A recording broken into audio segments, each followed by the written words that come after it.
大家好，这里是听广播学英语频道。科技的未来是怎么样的呢？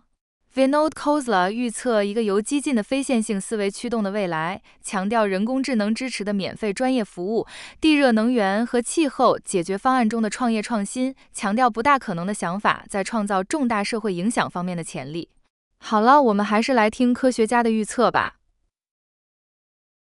I'm a techno-optimist, but techno-optimism should be practiced with both empathy and care. And I'm a believer in what is possible if you do it that way. First, I'm going to give you a word of warning. Experts extrapolate the past. They prevent radical progress because they don't think nonlinearly. They don't think of the improbable. I personally believe only the improbables are important. We just don't know which improbable is important. Entrepreneurs, on the other hand, with a passion for a vision, they dream the dreams and then are foolish enough, and we need more foolishness to try and make those implausible dreams come true. That's what entrepreneurship is about, something I've loved my whole life. In the 40 years I've been doing innovation, and innovation only, this may surprise people. I can't think of a single large social impact change that was driven by an expert in the field, possibly with the exception of biotechnology, that's driven by an expert, by a large institution, a large non-founder-led company. Think about it. In 40 years, not one example. Whether you look at SpaceX or electric cars or Uber, not one example. The earliest one I could think of was credit cards in the early 70s when Bank of America put credit on plastic. So, what is this plausible world? I'll go through a dozen scenarios that I believe most experts will foo-foo.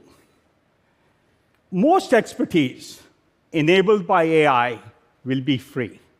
I'm most excited that every human being on the planet can have 24/7 a free doctor, primary care in a very expensive way, that every child can have a free tutor in a very available, accessible way, and these will be near free. It doesn't matter other expertise where you're looking at structural engineers or oncologists. Most expertise will be near free, the cost of computing. Most labor will also be free. I can imagine 1 billion bipedal robots doing more work than all of human labor does today, freeing humans from the servitude of some of the jobs, working at General Motors on an assembly line for 8 hours a day, doing the same thing for 30 years. That's not a job. That's almost slavery. I do believe we will have enough abundance to take care of everybody who's displaced, and that's where the empathy part of techno-optimism comes in.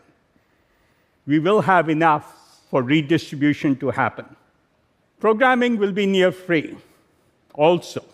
And though we think of computers as pervasive today, I think we will be much more prevalent, much more pervasive and expansive. In fact, I think we will think of computers almost like a utility. How many of you think about electricity? That's how it will be in the background, not in our face. And like this little rabbit device I have in my hand, we'll just talk to it. It'll understand human instruction.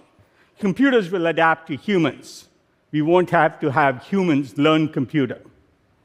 5 years ago, when I first spoke at a conference in Toronto on the role AI will play in music generation, I was met with skepticism. In fact, derision. Whether it's AI alone or AI plus humans, the level of creativity in entertainment and design will dramatically go up. The level of diversity of these things will go up dramatically. I'm excited about that.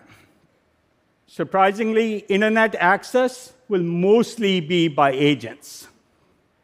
Billions of agents running around doing things for us humans. Medicine is my other favorite. We have pretty good medicine today, but we have the practice of medicine, and it will change to the science of medicine. It will change from what is mostly sick care today. We apply medicine when people are sick, to healthcare to prevent sickness.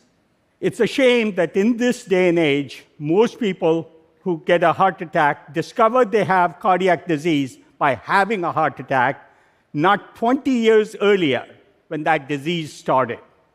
That won't happen. Food. We will have new types of proteins which we need, and new kinds of fertilizer essential to agriculture. Rubisco is the most prevalent protein on the planet. Every place you see green, there's Rubisco behind that chlorophyll. Almost everywhere. There's a few exceptions. And we will have much more environmentally better proteins than either plant proteins, and possibly better than corn and soy. So I'm excited about that. And greener fertilizer.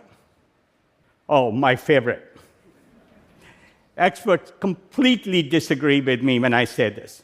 We can, in the next 25 years, replace most cars in most cities. Why? By making transit faster than a chauffeured car, cheaper than a public transit system, and pervasive anytime on demand. And yes, we can do it. In fact, we are building the first one of these public transit systems in San Jose today. Another one of these, flying at almost 4,000 miles per hour, we will be able to fly from New York to London for lunch. It will make the world a much closer place. And we fret a lot about power.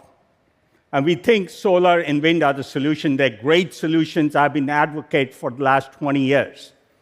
But fusion power will replace most coal and natural gas power plants today. Again, people say we can't build that many. We can if we are smart, if we just replace their boilers, or maybe their boilers and their turbines. In fact, all those plants will probably be retrofitted with fusion, possibly with super hot geothermal. Not the kind of geothermal you've heard about, even heard about at TED, but much hotter, better, more efficient geothermal. Doomers say we don't have enough resources like lithium and copper. In fact, I say we haven't started to look.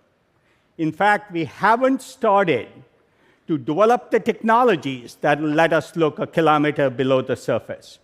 We are well on our way, though. There will be carbon solutions for everything. Entrepreneurs are working on this.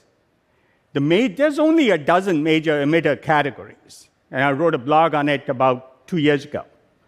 And it only takes one entrepreneur to tackle each of these categories. So a dozen instigators can change the world of climate. In fact, we inaugurated last week the first cement plant in California, which from the same amount of limestone produces twice the amount of cement by capturing the carbon dioxide and putting it into product. You repurpose existing plants, upgrade them, like you would coal plants and natural gas plants, and you increase the level of product while decreasing the cost per ton. That's what makes these things scalable. All we need is a few entrepreneurs who will imagine the impossible, dream the dreams, and then be foolish enough to make them come true. There's lots of reasons this won't happen, but I won't delve into them. But I do think a really abundant world is possible. It only takes a few motivated, impassioned entrepreneurs to make it happen. Thank you.